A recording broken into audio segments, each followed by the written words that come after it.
Okay, so a couple episodes ago, we talked about the Trump administration's, this second admin's, new trans military ban.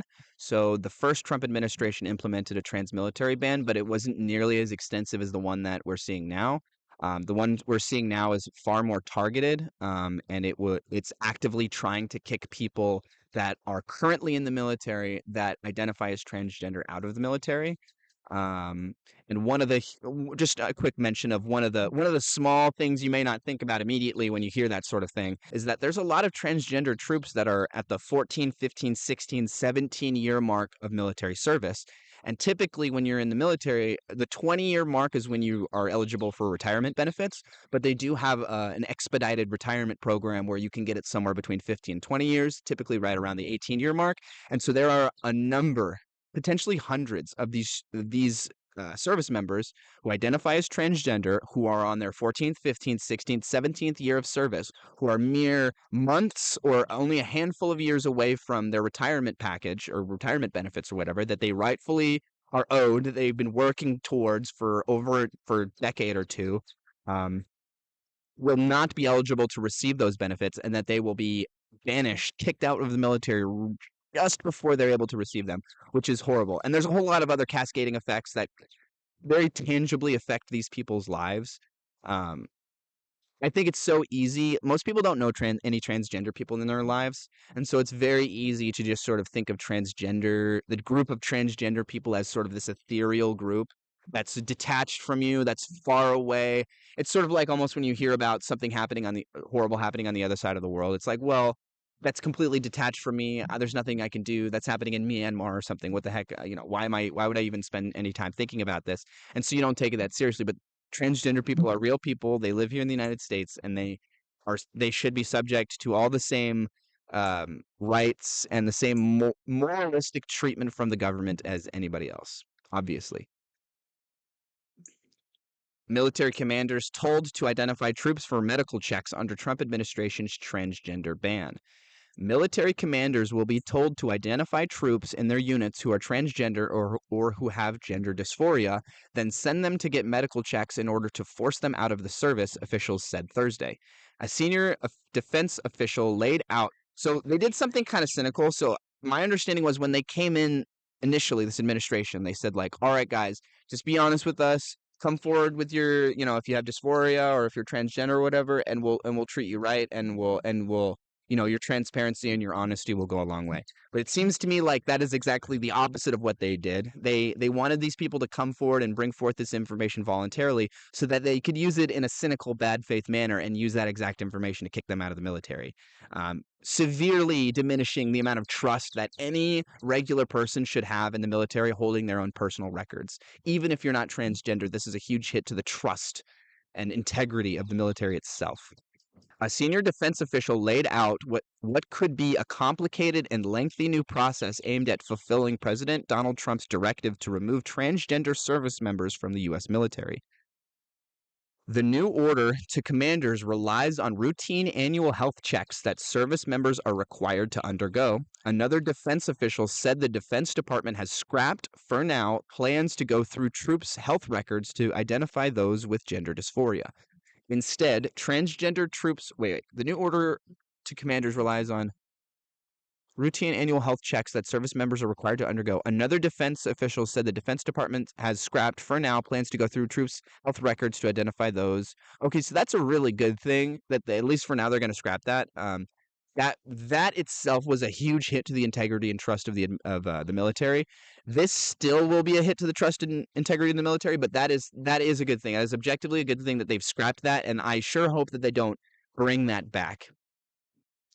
Like, imagine if you're a service member, you've been a loyal military member for over 10 years, and once or twice when you went in a routine health check, maybe you went to go see a psychologist for a visit or two, you mentioned maybe having some gender dysphoric type thoughts and feelings. Imagine just casually mentioning that, you think you're just accessing healthcare, you think that you are an important part of this machine, that the military respects you, that you respect the military. But that then could turn around and bite you in the ass, and that the fact that you just happen to mention it once or twice means you're going to get completely kicked out of the military is that would be really, really bad. I think maybe even the military commanders realized how bad that could be. Instead, transgender troops who do not voluntarily come forward could be outed by commanders or others aware of their medical status. Gender dysphoria occurs when a person's biological sex does not match up with their gender identity. The defense officials spoke on condition of anonymity to provide details of the new policy. The process raises comparisons to the early "don't ask, don't tell" policy, which at times had commanders or other troops outing gay members of the military who, at the time, were not allowed to serve openly. Active duty troops will have until June 6th to voluntarily identify themselves to the Defense Department, and troops in the National Guard and Reserve have until July 7th. The department is offering a financial incentive to those who volunteer to leave. So yeah, so I thought I read about this earlier. I haven't seen any exact details, and I have been unable to find any exact details on if this incentive is actually meaningful or if it's a joke, and it's just a token. But yeah, my understanding is that to some extent they are trying to entice these people and trying to give them some sort of pseudo severance package to maybe make the off ramp of leaving the military not quite as bad as it could have been. But I don't think they're doing it out of the kindness of their hearts, like I just said. I think they're doing it because just how bad it looks to not give them any kind of severance or anything like that. And so I think they realize this is just a pure optics thing. They probably don't want to have to do this, but they're just like, we'll do it just for a pure optics thing. The department is offering a financial incentive to those who volunteer to leave. They will receive roughly double the amount of separation pay than those who don't come forward. Okay, so what are they basing that off of? I'd love to see the details. Initially, officials said the Defense Department would begin going through medical records to identify anyone who did not come forward voluntarily. That detail was not included in the new guidance released Thursday. Yeah, when I read an article talking about this a week ago or so, before Thursday, that was what was in there, and that's what they said, that they were going to start going through the records and finding, there could be up to a couple thousand people that get kicked out as a result of it. So this must be a very recent change. While the department believes it has the authority to review medical records, it would rather go through a more routine health assessment process, the defense official said. Traditionally, all service members go through a health assessment once a year to determine if they are still medically able to serve. A new question about gender dysphoria is being added to that assessment. Active duty troops who do not voluntarily come forward would have to acknowledge their gender dysphoria during that medical check, which could be scheduled months from now. A unit commander could expedite the health assessment. So what would be really cynical is if they're basically providing this is like an unnecessary hurdle that these people have to leap. Basically, they're saying to those who have admitted that they have gender dysphoria, we're saying to them, hey, on your next medical check, you better say that you have dysphoria and get kicked out of the military voluntarily. Otherwise, we might go through the records and find it ourselves that you said this in the past, and then give you no severance or half the severance that you would have received if you jumped the hurdle that we put in front of you.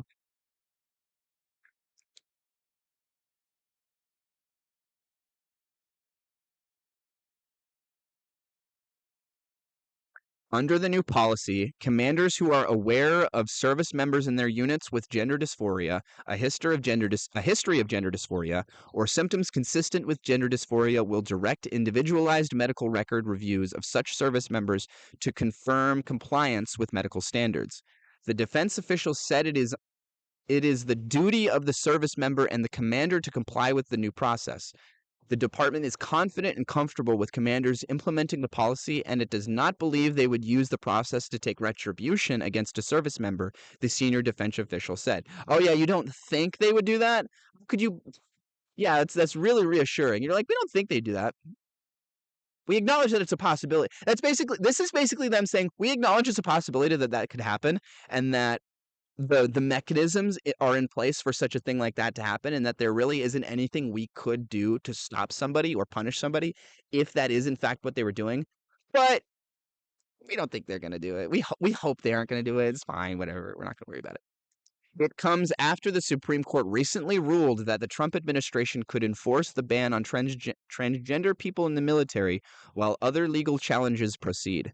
The court's 3 liberal justices said they would have kept the policy on hold. Officials have said that as of December 9th, 2024, there were 4,240 troops diagnosed with gender dysphoria in the active duty, National Guard, and Reserve. But they acknowledge the number may be higher. There are about 2.1 million total troops serving. In a statement, Pentagon spokesman Sean Parnell said earlier this month that about 1,000 troops already have identified themselves and will begin the voluntary separation process from the military. That can often take weeks. Trump tried to ban transgender troops during his first term while allowing those currently serving to stay on. Then President Joe Biden overturned the ban. The new policy does not grandfather in those currently serving and only allows for limited waivers or exceptions. The Trump and Defense Secretary Pete Hegseth alleged that troops with gender dysphoria don't meet military standards. Hegseth has tied his opposition to a campaign to rid the department of wokeness. No more trans at DOD, Hegseth wrote in a post on X. In a recent speech to a special operations conference, he said, "No more dudes in dresses. We're done with that shit." Oh my God.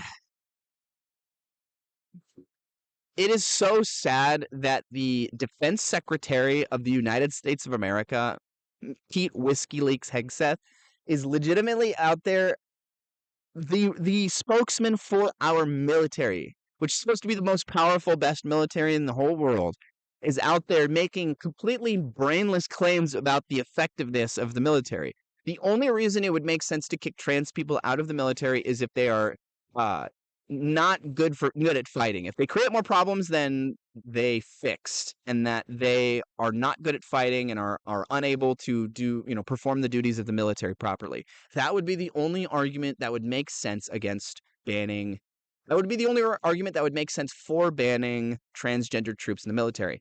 But none of that is substantiated at all statistically, and furthermore, that's just not how military readiness works. Military readiness is a standardized threshold that everybody must meet and reach above in order to be eligible to serve in the military.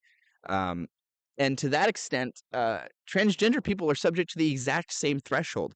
So regardless if you're, are you telling me that if you have two totally buffed out 28-year-old military experts, they've special ops, they've been trained in everything, they can bench press 500 pounds, they're 6'3", they're both completely competent and would make excellent military members and excellent fighters in both actual normal 21st century military situations involving guns and artillery, and in some sort of medieval hand-to-hand combat situation, they would be perfectly effective. But one of them likes to wear dresses and calls themselves transgender, and the other doesn't.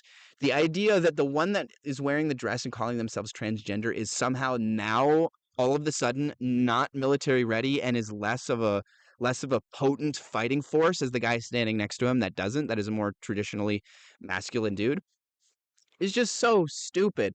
And not only is it stupid, it's really disrespectful to all the trans troops in the military currently and in the past who died. I'm sure there were people in World War II in the United States way before transgenderism was anywhere near accepted or part of the zeitgeist. That there were some that have what we would now call gender dysphoria, that were internally transgender and that gave up their lives trying to defend this country. And so it's so disrespectful for him it's so stupid and disrespectful for him to be making all these claims and to just say it so blasé. To being transgender is a pretty significant thing, right? It requires a tremendous amount of introspection, a tremendous amount of thoughtfulness, and a tremendous amount of courage to actually go through with doing it. And so to just so lazily, so in such a mean way, just call them dudes in dresses, we're done with that shit, bro, get out of here, is just so it's just so stupid, bro. It's it's just disappointing, man. It's just disappointing. Alrighty, let's move on.